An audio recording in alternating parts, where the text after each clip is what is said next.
What is going on, people? I am here for pretty much what I said in my last video. If you haven't checked my last video out, check it out. Pretty much my entire May Blu-ray, what I collected over this past month. Throughout May, all the Blu-rays that I pretty much got. But at the tail end of that video, I pretty much said that I'm going to try to incorporate my Instagram, my Twitter, my YouTube, all into one gigantic kind of entity, I guess you want to call it. But on my Instagram, I made a video asking anybody, I pretty much what I do is I post pictures. I almost dropped my phone. But pretty much what I do is I post pictures of my Blu-rays or whatever I have. I did do some DVDs, but pretty much most of the time it's what I get new kind of deal. But I'll go through my collection and take old school stuff and post it on there. And pretty much what I told them is if there's any movie that they wanted me, they like on my page and wanted me to review for them, I will go ahead and do that and do it on my YouTube because Instagram only has like 20-second videos or whatever it is. I wouldn't be able to review it, and I'm not the one to type it out. I kind of talk it out. So pretty much what I did, 2 people already at this point asked me to do reviews, and I'm doing it for them. First one is Mr. D. Selenador, I'm pretty much, I think that's how you pronounce it. But he asked me to review Maleficent from Disney. And the other one was Movie Fan 654321, and they asked me to review this bad boy here, the Fast and Furious Collection 1 through 6. So I'm going to do that for them too. If you are on Instagram, first of all, follow me, and then second of all, follow them too. Like I said, Mr. D. Selenador, I'm pretty sure what it is he wanted me to review this one here. Disney's live-action version of Sleeping Beauty, starring Angelina Jolie and Elle Fanning. There's a whole bunch of other people, but I don't know who they are.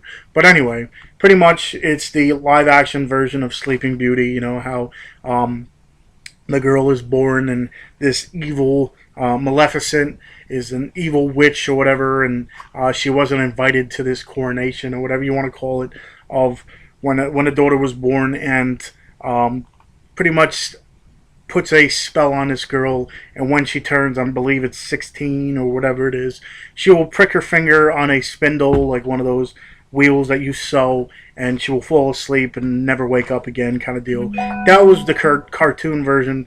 This pretty much gives you a backstory of where she came from. You find out that she, Maleficent, was always this evil, not evil, but always this kind of witch kind of deal. She has wings and such. She was a fairy at first. There wasn't one of those happy-go-lucky fairies. She had this like evil streak to her.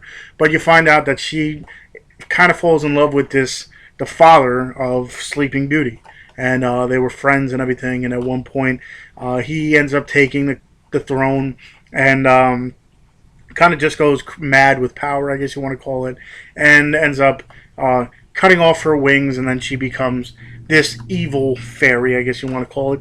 And it goes by the storyline from then on of, she puts this spell on the girl, and you find out that the only way that this spell could be broken is from a true love's kiss. And the story kind of switches up from there. Like I said, they did a whole lot more with this because, one, it's live action, so they could do a whole lot more visually, but also the story kind of breaks off into tangents, different things that were from the cartoon. I enjoyed this a whole bunch. Like I said, it doesn't go by the storyline exactly. It follows a straight line for parts, but then it goes off in its own little world, which isn't a bad thing. I think it's pretty cool. I enjoyed it a whole bunch. I say if you have time and you're a Sleeping Beauty fan, I think it's really good. I'm kind of excited for that Cinderella one. Yeah, it is a girls' movie, but if they did this with this one, I'm sure that Cinderella one will come out and be pretty good itself. So, Mr. Desalinator, hopefully you enjoyed this nice little review. And also the next one is Movie Fan 654321. They wanted me to review this thing right here. Pretty much, like I said, it comes with all 6 movies. Fast and Furious to Fast 6. I think it's called Fast 6. I'm pretty sure it's Fast 6. What I told all my friends is pretty much this series kind of went from one end of the extreme to the next. Pretty much in the first couple, it was car movies with some action in it. Now it's become action movies with somewhat of cars in it. So it kind of just flip flop from one side to the next. I enjoyed the first 2, not so much Tokyo Drift, and what was it? That was the third one. The fourth one, they got better.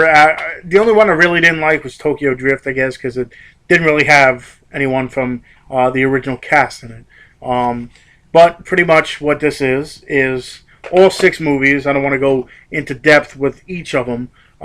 They all come in this nice little tire. Really isn't the safest quality, I guess you want to call it, for a case, but pretty much they're just stacked on top of each other, with each one having a little sleeve in front of it. So you got the Fast and Furious, Too Fast, Too Furious, Fast and Furious Tokyo Drift, Fast and no, Fast, yeah. What is it? The Fast and Furious, and then the fourth one is just Fast and Furious. And you have Fast 5 and Fast 6, and it also gives you one extra sleeve on the bottom of here. It has like an insert right there, if you can't tell, this white insert for, I guess, once the 7th one comes out on Blu-ray, and it has enough room in here that I guess if they decide to continue the franchise, you can just kind of throw each movie into here, which I probably won't do, but for what it is, it's pretty cool. It's a nice little box set, and I really one of the main reasons is I got it was because it was relatively cheap. I think it came a little over $30 for the 6 movies, so that was one of the main reasons I got it, because I upgraded them to Blu-ray. Like I said, it's pretty cool. It has the tire and everything. Not the best quality for, especially if you want to keep your Blu-rays nice and neat and everything.